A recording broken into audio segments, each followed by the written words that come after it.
107.5 WGCI, the Shy's #1 for hip hop and R&B. Chicago, it's Zach Boog, and I've got a special guest on the show with me tonight, my brother, Edward William III. Edward, what up, baby? What's going on with you, Zach Boog? I had to put the third in there. You already know. You got to. I tell people I don't talk to people. I'm trying to make people call me E3 now. Okay, I like that. Just the Alpha and Omega, the beginning and the end, you know? Yes, sir. Yes, sir. God. Okay, let me tell y'all something. Let me give y'all a quick history lesson, boys and girls. Me and Edward are from the same city, Gary, Indiana. Absolutely. Indianimals. Okay? Now, you know how I feel about that. I just talked to you about calling me an Indianimal. I don't, we working on that. Okay? We are both from Gary. He's an Indianimal. I'm not. But An honorary. Honorary Indianimal. No, ever since I saw that dance, I can't claim it. But okay, like I said, man, we went to the same high school as well. Not only from the same city, went to the same high school at the same time. Yes. Okay? So I know where you come from, man. And to see your transition now, he stars on the show Southside, decorated actor. I mean, dog, I'm really proud of you. I just wanted to say that. I appreciate it. And you know, I tell people all the time, that comes when somebody know where you come from. Right. Like, you ain't got to explain, ain't got to give no biopic. Like, you know, like, that means a whole lot, bro. Like, I know exactly where you come from. Yeah, when I saw you, when I walked in, I was like, yeah, this is going to be a dope interview. This is going to be dope. It's gonna be So, dope. when did you get into acting? Officially, I got into acting, I want to say, 08. 08, kind of, you know, get into it. I started doing stand-up. I was, you know, I'm a PK, preacher's kid. Me too. That's to say, I was watching. I'm saying, people don't know, Zach Boog is like the soldier boy of like doing skits and videos. Like, he was pumping out videos. I'm watching. I'm like, dang, that's dope. I ran into a man by the name of JoJo the Entertainer, and he came to one of our youth services. And see, I used to write plays and little skits, you know, with meaningful message behind them. And he said, you ever thought about doing comedy? And I was like, nah. He was like, you want to? I was like, yeah.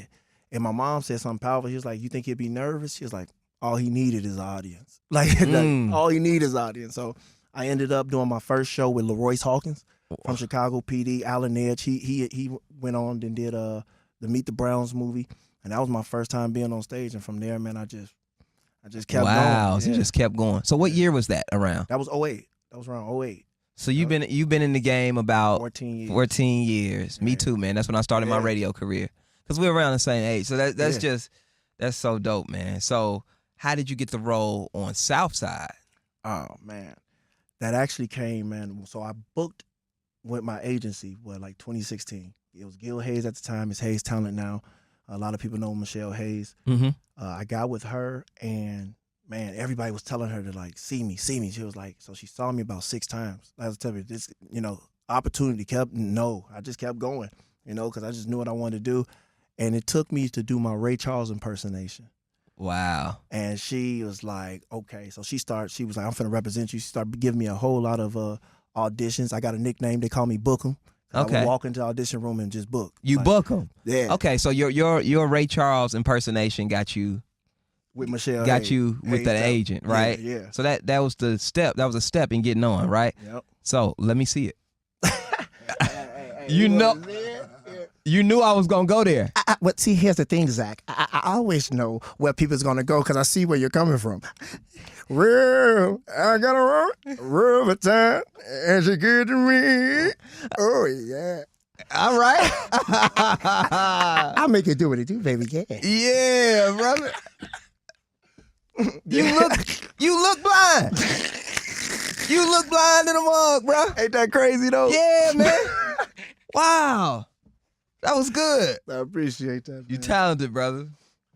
Man, what's some things that people get misconstrued or some misconceptions about television and acting? That is real. Like, you know, that you have to be someone of that morality or that spiritual journey to actually portray something on television. People don't believe. Denzel shows it the best. I always use him as far as when I try to teach another actor the difference of what looks real when it comes to getting angry. Everybody don't yell. And Denzel does it so cold. So in that moment, you could be thinking about something totally different. But when it gets to the writing, when it gets to the editing floor and they edit the movie, you could have said, oh man, get out of here. And they could have added that to something serious or something comical. So it's not about that. It's about you finding your motivation and living truthfully in an imaginary situation. And even as you go further, I'm getting to the point now, I'm considering, different roles, different type of things that I never would have considered before in my life. Wow. That's dope. So let me tell you a story real quick. It's going to be real quick. So I was acting, I acted in a play at TSU, at Tennessee State. That's where I went to college, right? Yeah. And when I acted, I played a boy whose sister got killed. Okay, and I had a long monologue at the end of the play, and that play had me sad. I was walking around sad 2 weeks to a month after the role. Okay, like that character stuck with me. My podcast partner, shout out to Tone Capone and Kiki, they make fun of me. They be like, you had that little school play. It was like, what you mean that little role? But is that a real thing though with actors and actresses? Can you get so caught up in the role that even when you're finished with the role, you still feel or embody the character? Man, you should really ask Heath Ledger that. I don't know who that is. Enlighten me. Played the Joker. Killed himself after. Wow, yeah, I heard that. Yeah. No, seriously. My idol, man, is Jamie Foxx, and he did a movie, and a lot of people don't even really, they overlook it. It's called The Soloist. When he plays this talented man who plays the cello. And Jamie Foxx said he had to stop for a second because the dude was schizophrenic and bipolar, but he started really falling into that. So yeah, and that's really for you, man. That's a compliment. Trying to be an actor to say like it took me this amount of time to get out this character, because that means you locked in, you committed. But notice you took. And do you have a sister that died? No. So really, it was nothing. Right. But that's what emotions are. I just took pain from other things in my life, and then just. Bro, that's what I would think about before I would deliver the lines, and I would cry every time, bro. I did a play with Richard Gallion, man, it was a Father's Day play, and I lost my dad at 18, and it's really powerful, bro, because I'll tell you about that. My dad comes to me every night in my dreams before I book a big role. It's been happening my whole career. Wow. Ever since I've had. What does he say? It's always different. Most of the times he don't say anything, and it's getting to the point now. The very first time it happened, I saw my dad. It was a big, big mansion, and I was walking up the stairs, and it was raggedy too. I ain't gonna lie. It looked like I was in Gary still though. And I walked up the stairs, and I heard a song sitting on the dock of the bay. And I'm walking in the rooms, and I see my dad painting one of the walls. And he looks back, and he said, "Hey," he's like, I made it. It's not much, but it's mine." And I said, "Wow, Dad." And then I woke up, and that's when I booked Chicago Med. And so. Literally, I just joined the Shy family on Showtime. Okay. For season 5. I'm congratulations, brother. Congratulations. And man, the night before, I had a dream, and my dad, I was walking down some stairs, and he gave me a hug. He just leaned over, gave me a hug. I woke up the next morning. I text my agent. I said, "Hey, I dreamed my dad last night." She said, "That must mean we booking." 2 hours later, we got an email with an offer from Showtime to Shy. Wow. So he's still, it's crazy, man. And I mean, I feel like he's still with me. He is, brother. Yeah. Those feelings are real. Those feelings are authentic. Those feelings are real. That's channeling, but I channel all that, man. I did a play where I lost my dad, and man. So you channeled all Viola that. Davis snot. All of that. You channeled it all. Yeah. Man, but sometimes you open those floodgates open, it's hard to cut them off. Well, you got to accept them. You don't have to cut anything off. Life keep going. It's about acceptance. You know what I'm saying? Once you accept something, like being a comedian. Right. We know when someone ain't accepted it. Why? Because if you tell a joke and they say too soon, you ain't accepted it. Yeah. You should be you know what I'm saying? Because comedian, we think of the joke immediately. Immediately. You saw when Chris Rock got slapped. I was finna say, Will should have just said too soon. Did you hear when he caught himself? When he was like, after he got smacked, and he was like, "Get her wife's name out your mouth." When he was cussing like that. He was like, "No, and then he stopped himself because the joke was there. The joke was there. The joke was there, and the joke was getting ready to be so disrespectful that he was like, "I can't even say this." So we always have to censor ourselves. Always. In a way, man. So tell me, man, what projects are you working on now? Other than the Shy that you just told us about. Oh yeah, dude, man. This year, taken off, man. It's amazing. So of course, like I said, I'll be in season 5 of The Chi. You got Southside season 3. Y'all make sure on HBO Max. Man, I got some stuff cooking. That's why I got my man that's still with me right now, Danny Froze, man. Danny Froze, what up? My business partner, my homie. Man, we did some amazing stuff during COVID. Y'all make sure y'all check it out on YouTube. Just type in Jerome in the house. Yeah. So yeah, man, we got some stuff working with that. Working with, you know what I'm saying, just check it out. Just know you working. No, we working. We working over here. Man, I also, too, I got my first lead role in a movie coming real soon this summer. It's called 99 Problems. I start filming at the end of this month. Oh, wow. Man, and then I just launched today. Literally today, I just launched my website. I'm officially going, everybody's been asking me to do it. Been asking. I'm officially be an acting coach. I'm going to go ahead and get them these skills, you know, that I have. You too. As a matter of fact, just for you, all your listeners out there, if you go on there, it's edwardwilliamsthird.com. If you book your session, if you type in promo code WGCI, it's 50% off on your first session. There it is. 50% off on your first session. For all the people who are interested in acting, and I know a lot of y'all are talented, you know what I'm saying, especially the ladies. Let me tell you, y'all be acting. Okay? All that acting. Ladies, if you ever fake the orgasm, you can be an actress. No, I'm playing. Let me teach you how to do it where you don't question it. Yeah. No, men, we don't question it. We just we don't care. I take fake ones. You know, I appreciate a good fake every now and then. Good for my ego. Right. Strokes my ego, brother. Strokes my ego.